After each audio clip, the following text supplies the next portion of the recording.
No, it is not. And so there's been a lot of research done over the last decade, which has been great. It started to be published in 2016. These are randomized controlled trials, which are there's still flaws in them, but they're the gold standard by the medical community for research, comparing alternate daily fasting to calorie restriction diets. So the first one that came out in 2016, it followed these two groups over the course of 32 weeks. And in the calorie restriction group, they just reduced their calories by 400 calories a day. The alternate daily fasting group did not change their diet or their calorie consumption on their eating days, but every other day they just drank water and they had salt. And at the end of the study, they found that the fasting group lost more total body fat, more organ body fat, and body fat in the middle of, like, in their trunks and in their bellies, gain more lean mass or retain more lean mass, and were able to maintain the resting metabolic rate, whereas the calorie restriction group actually saw a reduction in their resting metabolic rate. So what's the difference? When you're fasting and you're not giving your body any calories, it's forced to produce calories from your fat stores.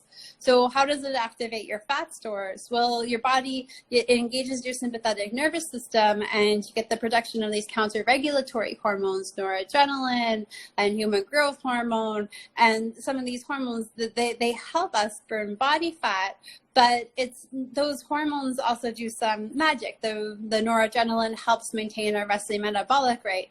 The human growth hormone helps protect our lean mass. And when we re-enter the feeding cycle, we can actually gain more lean mass. And we have women that have reverse osteoporosis or improve their bone mass density because we're activating that human growth hormone through fasting.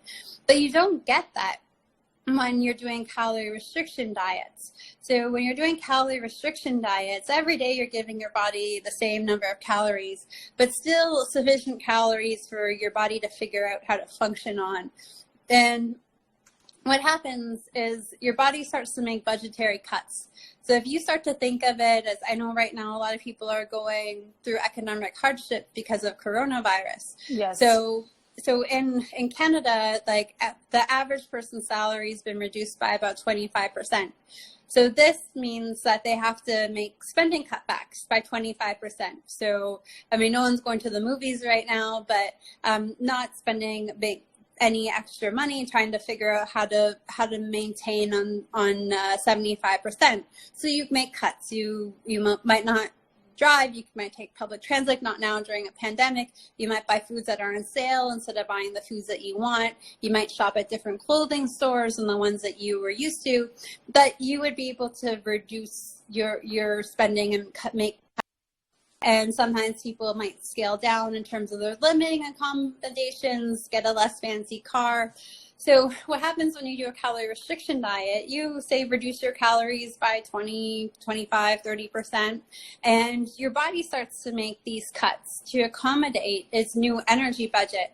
So it will slash spending from reproduction, it will slash spending from respiratory your system. It will cut spending from your cognitive function. It will cut spending from your cardiovascular system. So all your body processes are not functioning on optimal. They're functioning on reduced budgets. So you start to see your metabolic rate come down. We start to see all these other issues too, that health and disease happen. People start to feel like lots of mental fog and unwell because their body is just trying to get by rather than function optimally on a calorie restriction diet.